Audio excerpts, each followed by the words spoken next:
Desperate to staunch the bloodletting around Pokrovsk in eastern Ukraine's Donetsk Oblast, the Kremlin rushed in reinforcements, a lot of them.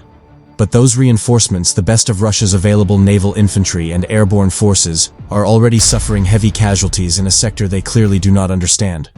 Attacking in armored vehicles along drone-patrolled roads just east of Pokrovsk on the evening of August 28. The Russian 155th Naval Infantry Brigade was immediately spotted from the air by the Ukrainian State Security Service's Ivan Franko Group. The Ivan Franko Group attacked with its own explosive first-person view drones and also called in rockets from nearby high-mobility artillery rocket systems. The combined firepower inflicted devastating losses on the enemy's assault armored group, which ultimately could not reach the forward positions of the 79th Air Assault Brigade and was completely defeated, the Ivan Franko Group reported. The group counted 5 destroyed vehicles and 2 abandoned ones. The enemy's manpower losses as a result of the complex strike of FPV and Himars amounted to 50 to 100 men, the group claimed. See the official video below.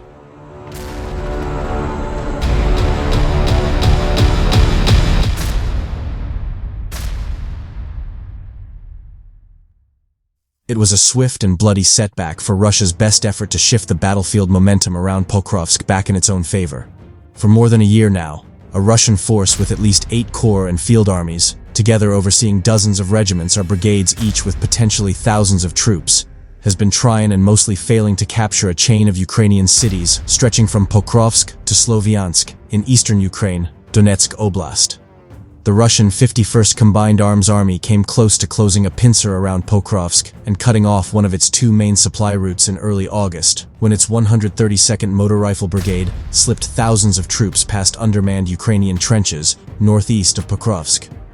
They marched 15 kilometers toward the village of Dobropilya, which sits astride the T-0515 road, Pokrovsk's easternmost main supply route.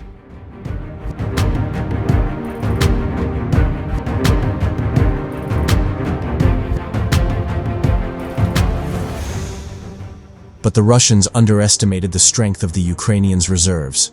Ukrainian commanders had made the deliberate decision to leave some trenches empty in order to buy time for certain brigades to rebuild.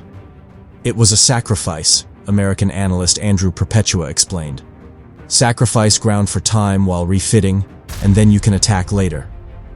A dozen or so Ukrainian brigades, regiments and battalions, some fighting under the command of the National Guard's new 1st Azov Corps, assaulted the Dobropilya salient from both sides with drones, tanks, armed ground vehicles and infantry, and quickly destroyed the Russian 132nd Motor Rifle Brigade, likely inflicting thousands of casualties.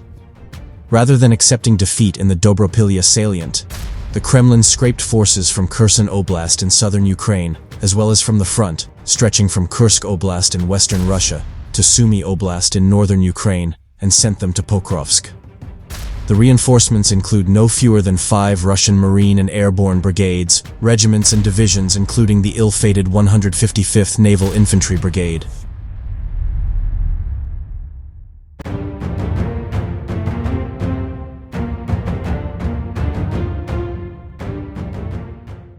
The units that have been fighting around Pokrovsk learned the hard way, many months ago, that armored vehicles simply cannot survive on the roads threading toward the city.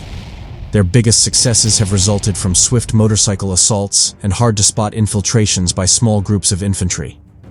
The 155th Naval Infantry Brigade moved out in at least one tracked BMP-2 infantry fighting vehicle and other armored vehicles along with a few bikes, winding through a village Malinivka that has been under bombardment by Ukrainian Air Force jets lobbing American-made Joint Direct Attack munition precision bombs. Their inexperience and recklessness doomed them, and wasted the Kremlin's first attempt to preserve what little is left of the Russians' Dobropilya salient. But the Ivan Franko Group, for one, isn't surprised. The enemy will continue to try to carry out meaty assaults on our positions, the group mused. Ukrainian forces have launched a coordinated counteroffensive to destabilize Russian forward momentum in this contested sector in western Donetsk. In just a few days, several settlements have been recaptured, frontline positions have shifted, and drone strikes have decimated Russian strongpoints, with this being only the beginning.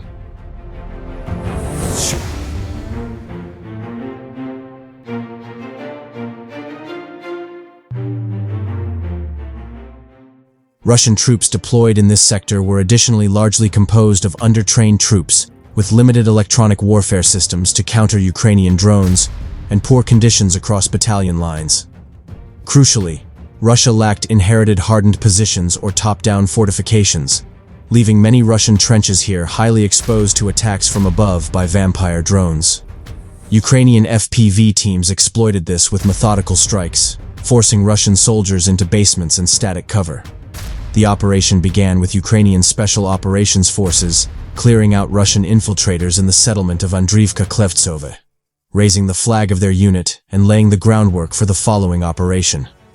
Ukrainian forces next targeted Russian positions along the approach to Tolstoy, with FPV drones and artillery softening up Russian defenses and restricting Russian maneuverability. Then, assault units advanced from the south, clearing the village in close combat, reportedly under the command of the 5th Separate Heavy Mechanized Brigade.